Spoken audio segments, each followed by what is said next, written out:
44 वर्षापूर्वी आपण पहिलीमध्ये गेलात, आज पहिलीच्या विद्यार्थ्यांचं स्वागत करायला आलाय, एक मंत्री या नात्याने काय आपल्या भावना आहे? ज्या शाळेमध्ये मी पहिलीच्या विद्यार्थ्यांचं स्वागत करायला आलो त्याला ऐतिहासिक वारसा आहे आणि महाराष्ट्रातली अशी ही एक रत्नागिरीतली शाळा आहे की जी 10वीपर्यंत आहे, नगरपालिकेची आहे आणि या शाळेमध्ये 1470 विद्यार्थी हे शिकत आहेत आणि याच्यातलं सगळ्यात मोठं आश्चर्य आहे की पहिलीच्या वर्गामध्ये 186 ॲडमिशन याच्या झालेले आहे. आपण एकीकडे म्हणतो आहे की नगरपालिका जिल्हा परिषदेच्या शाळेमध्ये मुलं येत नाहीत, पालक घालत नाहीत, त्याला ही अपवाद आहे आणि म्हणूनच या शाळेला बक्षीस म्हणून 15.5 कोटी रुपयाची इमारत आम्ही मंजूर केलेली आहे. त्याचं काम देखील सुरू आहे आणि ही शाळा महाराष्ट्रातली एक स्मार्ट शाळा बनेल यासाठी आम्ही प्रयत्न करतो आहे. आज पत्रकार देखील या कार्यक्रमाला उपस्थित आहे. त्याच्यामध्ये कुठेही अतिशयोक्ती नाही की 10वीपर्यंतच्या नगरपालिकेच्या वर्गामध्ये 1470 विद्यार्थी आहेत. याचा अर्थ इन अँड ॲव्हरेज प्रत्येक वर्गामध्ये 140 विद्यार्थी हे चांगल्या पद्धतीने शिक्षण घेत आहेत आणि ही आदर्शवत अशी शाळा महाराष्ट्राला एक पायलट प्रोजेक्ट ठरेल शैक्षणिकदृष्ट्या, याची मला पूर्ण खात्री आहे. आंदोलनानंतर बच्चू कडू यांनी एक आरोप केला की 2 आमदार मला या संदर्भात फसवण्याचा प्रयत्न करतात. तुम्ही आंदोलन सोडवण्याचं किंवा उपोषण सोडवण्यामध्ये पुढाकार घेतला, बच्चू कडूंचा नाही. आमदार असतील तर मी तर मंत्री आहे, त्याच्यामुळं कोण आमदार आहेत ते मी बच्चूभावांना विचारून घेईन. बच्चूभावांना जे काय आवश्यक होतं ते पत्र देखील बावनकुळे साहेबांचं मी स्वतः त्यांच्या हातामध्ये दिलेलं आहे. त्यांचं देखील भाषण तुम्ही ऐकलेलं आहे, माझं देखील भाषण ऐकलेलं आहे.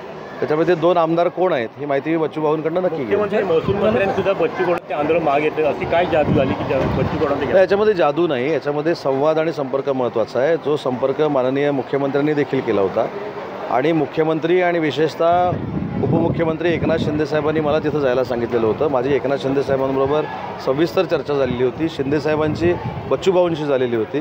देवेंद्रजी देखील बच्चूभाऊंशी बोललेले होते. बावनकुळे साहेब जे आहेत अमरावतीचे पालकमंत्री ते देखील तिथं ठाण मांडून बसलेले होते.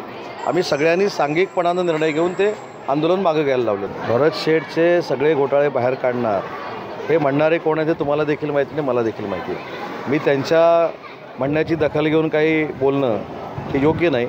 परंतु भरत शेठ गोगावले हा शेतकऱ्यांचा नेता आहे, सर्वसामान्य कुटुंबातनं मोठा झालेला एक व्यक्तिमत्व आहे. भरत शेठनी अनेक संकट अंगावर घेत ते 3ऱ्यांदा 4थ्यांदा आमदार झाले, मंत्री झालेले आहेत.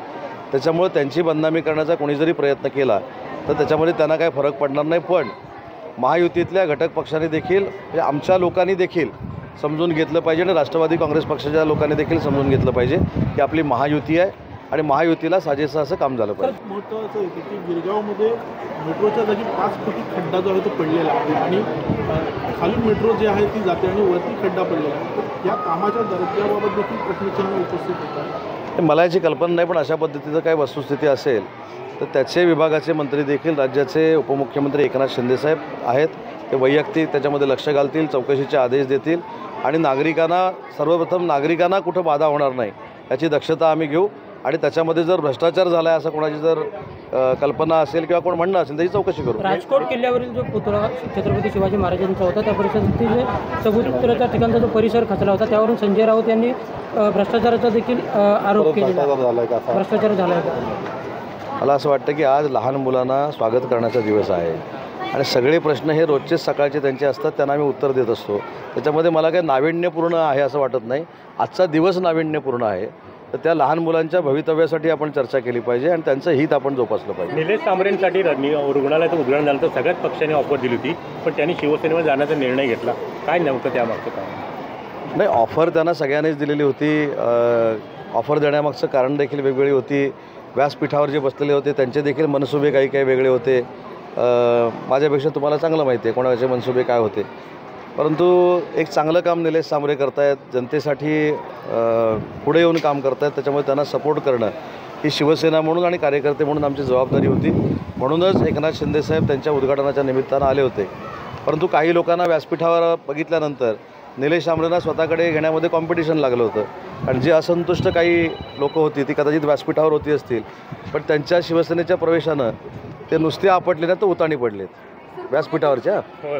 पहिल्या बैठकीमध्येच म्हणजे जी 1 महिन्यापूर्वी झाली, ज्याला आपण मान्सूनपूर्व बैठक म्हणतो, त्यावेळीच आपल्याकडची धरणं, आपल्याकडचे साकव, आपल्याकडचे रस्ते, आपल्याकडच्या इमारती याचा सर्वे झाला पाहिजे ह्या आदेशमध्ये दिलेले होते आणि तो सगळा सर्वे आपल्याकडे तयार आहे. जिथं जिथं धोकादायक आहे तिथं तिथं शिफ्टिंगच्या तयारी देखील आम्ही ठेवलेली आहे. मुंबई गोवा महामार्गाचे कामातले त्रुटी समोर आले आहेत. लांजामध्ये वाकडमध्ये संरक्षक भिंत कोसळलेली आहे, तर कुरदुंडा येथे जी संरक्षक भिंत बांधण्यात आलेली आहे तिला देखील तडे गेलेले आहे. मला असं वाटतं की आता मला चॅनेज नंबर आणि माहिती नाहीत, पण पाऊस आपल्याकडे एवढा प्रचंड पद्धतीनं पडतो, ज्याला आपण हेवी रेनफॉल म्हणतो, त्याच्यामुळे कदाचित ते झालेलं असेल.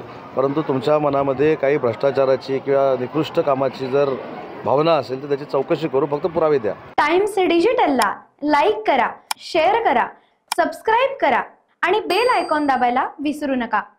Times digital.